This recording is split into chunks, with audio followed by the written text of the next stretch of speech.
Hi everyone, I'm Louisa. I'm a musculoskeletal physiotherapist. So I'm primarily working in private practice now, but I've spent quite a few years in NHS clinics in London as well, so I've got quite a broad range of experience. I'm also a personal trainer and Pilates instructor, so quite a varied role now. But yeah, that's me.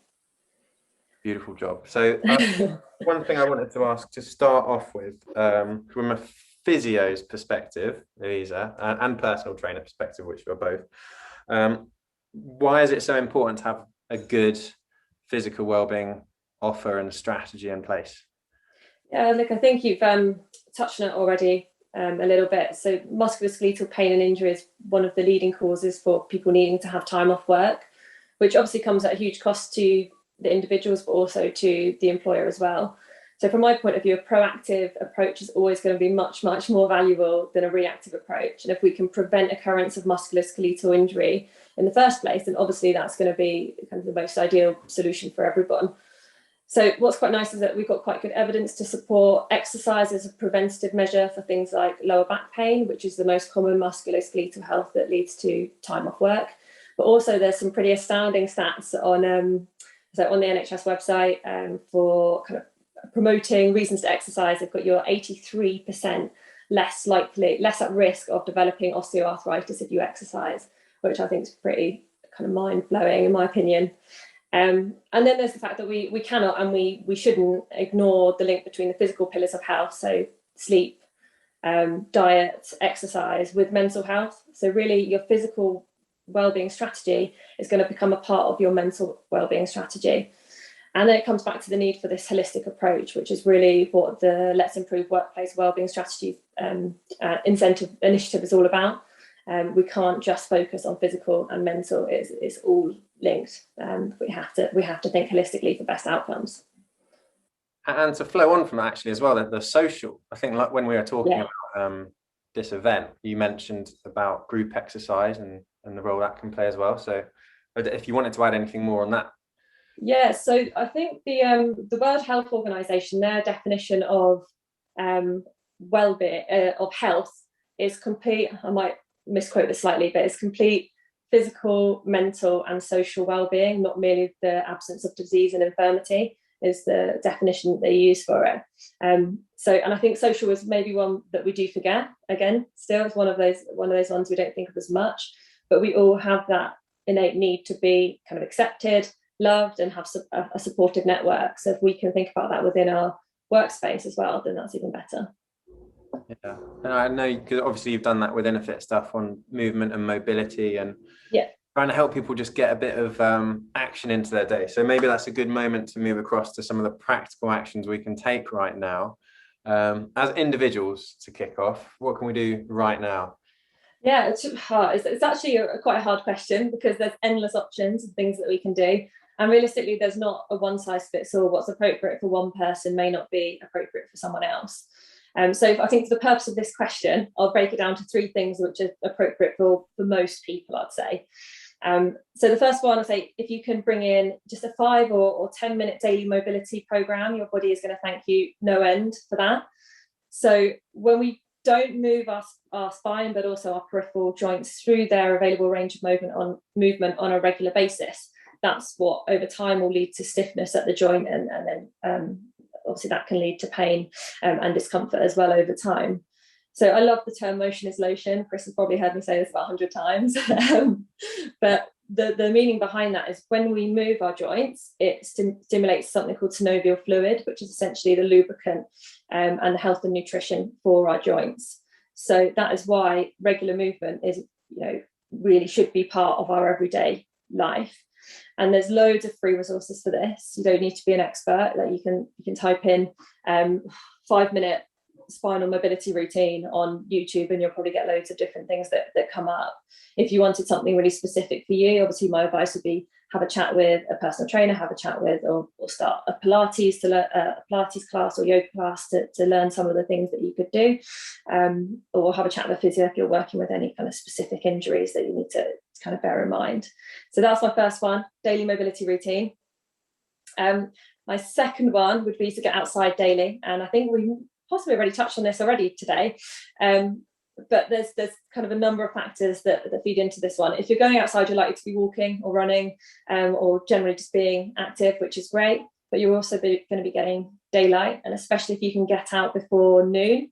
So even if it's just for 8 minutes, 8-10 minutes has been shown to make a difference. This is going to affect your circadian rhythm, which is essentially your body clock, which is going to help with sleep. And also there's some really strong correlations between being outside in nature and your sense of well-being as well. So that's obviously going to feed into that mental health pillar as well. So getting outside daily and prioritizing that is my second kind of thing that you can implement right now. And then the third one, which I've decided on, would be planning, to plan your exercise. You can also, of course, your other pillars, your sleep and diet can be planned as well, but for today we focus on planning your exercise. Put yourself 5 minutes in your diary, maybe on a Sunday or early on a Monday morning, to just plan the where, the what and the when. So what you're going to do, how you're going to do it. And then going back to what you said, Chris, about your NHS guidelines, it is 150 minutes per week of moderate intensity activity, but also that includes 2 resistance training sessions, which from a physio perspective, I really highly promote trying to get some resistance training into your weekly schedule. So that could be it could be weights and appropriately building up your weight training tolerance. But what this does is it really increases your resilience. So you're much less likely to get injured from doing things, picking up a heavy pot in the garden, picking up a dog, your grandchild, whatever it might be, if you are trained to cope with those loads. So I really quite recommend you take kind of that recommendation quite seriously. So they're my 3: plan, get outside daily, and daily mobility routine. That's it. And remember, everyone, I mean, I'm sure a lot of people are kind of listening to that thinking, oh yeah, I know a bit of that, and I have done that before, but actually, like, how much of us are doing it regularly? So the invitation at the end of this session, remember, is going to be to commit to one positive action. That could be personal, or it could be from organizational perspective. So second question coming up, Louisa, I'll just make that link, like the personal and organizational side. I think you just hinted at movement and mental fitness, this idea that our day can actually impact how we work and how we perform. So from an organizational perspective now, Lisa, what types of things should we be thinking about as wellbeing leaders when it comes to physical? Yeah, I think there's some really simple things that you can do. It's even things within meetings. If you've got someone who's comfortable just to lead, if it's, it's a longer meeting, just to lead 2 minutes of a quick stretch that you could do at the desk is amazing, just for kind of pepping everyone up, making everyone feel a little bit more comfortable. And it's so simple and it doesn't cost a thing, but you just need to have someone who would be just happy enough and confident enough just to run through a couple of exercises similar to we did at the start of the session today, that would just keep everyone engaged and a little bit more comfortable at the desk. And then I think on a kind of a more general note, I think Amy's already touched on loads of the stuff that you can do, that they do in Wonderman and Thompson. I'd say probably from an ergonomic note, which we've not talked about very much so far, is I think a lot of companies offer things like desk-based assessments. A lot of companies offer budgets for people to buy special equipment where it's needed.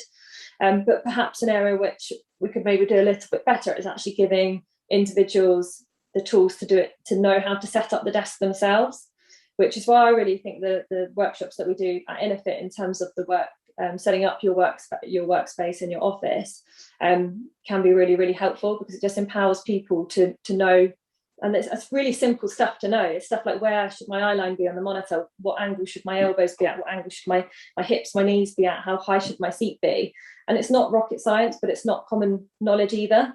So if you can give your employees the tools that they know how to do that, and they can go into a desk, whether it's at home, if they're hot desking or not in their usual office, then they know how to do it themselves, which for me is a really invaluable tool to kind of look after them from that sense. So yeah, definitely on an ergonomic standpoint, I'd recommend giving them the tools rather than getting someone to do it for them. Obviously have that available as well, but if you give them the tools, it can be great. Thank you, very helpful, and getting some nice comments in the chat as well, folks. So Louisa, without wanting to put you on the spot too much, would you mind just illustrating one of those moves or motions that you'd suggest teams do in the future, and maybe people can steal this, and then once we've done that, I might just open it to the floor. Amy, I know we spoke before about social wellbeing and team sports, so I might try and pick up that one. But everyone else, if you've got a question or a thought that you want to throw out there, be ready.